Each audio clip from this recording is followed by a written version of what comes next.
So before this, we were talking about coming to California and how different it was. And what was the music scene like here versus there? Trying to remember who I went to see. I saw the Doors once, the Whiskey, who I liked the keyboard player. Wasn't sure about the band. Well, Linda Ronstadt actually says, she said, the band's great, the singer's no good. How'd you meet Linda? I was in New York, and I can't remember still who it was who said, there's a girl playing at the bitter end who you should go and see. She's completely amazing. She's an extraordinary singer, got an amazing voice, and she's ridiculously hot. And so I went, okay. And I went to see her, and it was all true. Was she still in the band? What were they called? No, The this Ponies, was Stone her Ponies? solo after the Stone Ponies. Yeah. And she'd had one hit single on her own that long, long time. And I went and I talked to her then. I met her then. And it got a little bit complicated because John Boylan, who might have been her boyfriend at the time, although then might have been also J.D. Souther.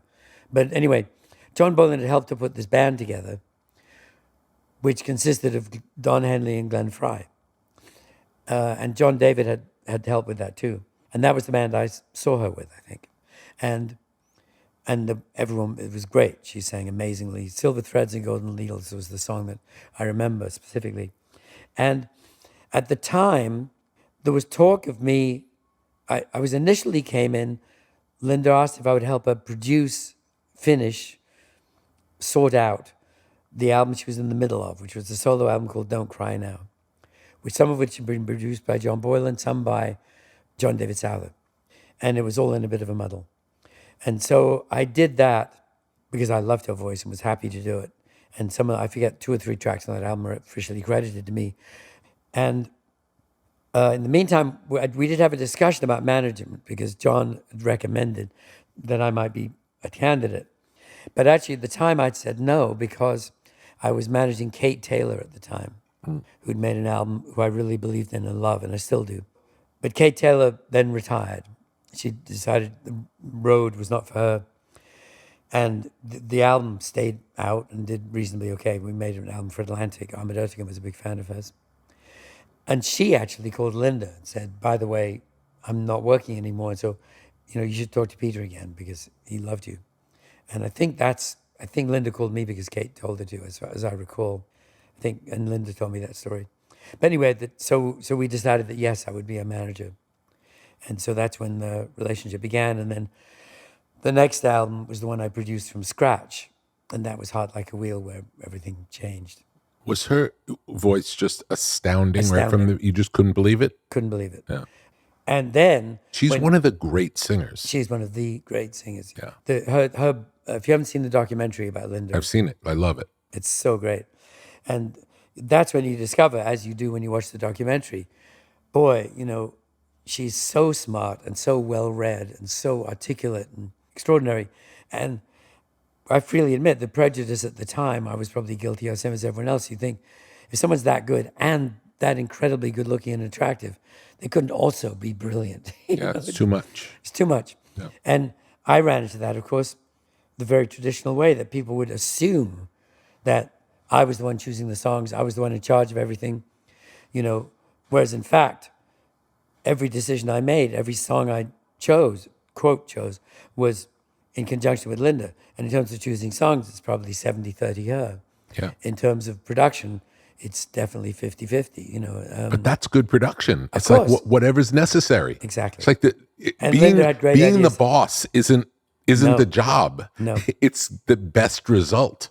Exactly so. Exactly. And Linda freely admits that she's not a producer. I mean, she's done it well for some other people, but she gets distracted easily, but once we would decide the mission and then I would execute it, but she's musically, of course, so brilliant. And the fact that she could turn her genius to so many different musical genres, that she would do, the rock and roll and the traditional standards and the Mexican rancheras and beautiful ballads and nail all of them and put so much work into it.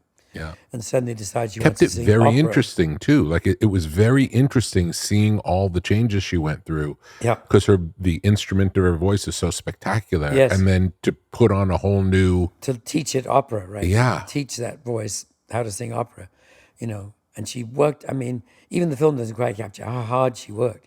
She would have vocal coaching every day wow, and listen to every version of La Boheme when she was doing that in New York and so on.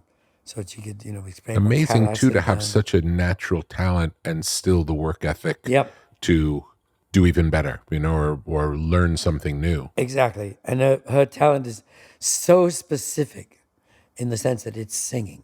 Yeah. Full stop. She can barely be persuaded to move when she's singing a song. By today's standards, where everyone has to be able to dance and leap around, she does none of that. And she likes the idea of production is appealing to her. When we did the Nelson Riddle stuff, and she got to put on those great clothes and fancy hairdos and all that, she liked that. But generally, directors would always go, okay, on this bit, walk across or come down the steps. And she go, no, I'm busy. I'm up here. I'm singing. How many albums did you get to do with her? Gosh, I suppose about five rock Wow, and roll great, ones, great, and then three Nelson ones, great, two mariachi ones. great. I love the mariachi ones. Yeah, So good. sings the shit out of that stuff. So good. So brilliant. Y a las 11 de la noche me aprendió la poesía. Y a las 11 de la noche me aprendió la poesía. I did those with this guy Rubin Fuentes, who is the sort of Nelson Riddle of mariachi, who was amazing, and these great musicians. Great idea. My respect, Great idea. completely. And of course, people would go, "Why are you diverging into all this other kinds of music?" She went, "No, I'm not diverging. I'm being retroactive, because they were literally the songs she grew up listening to on her father's knee. Yeah. They were her father's songs, and that's how she learned them. And the weird part is, of course, the political aspect is that, and sociological aspect, that back in America in the 50s, you were instructed, forced to not speak Spanish in front of your children. You were told it's really bad. You're being a bad mother if you speak Spanish in front of your children. They must only learn English to be proper Americans, which is completely insane. I mean, now everyone realizes, of course, you speak Spanish at home, English at school, you translate for your granny. That's the way immigration works perfectly.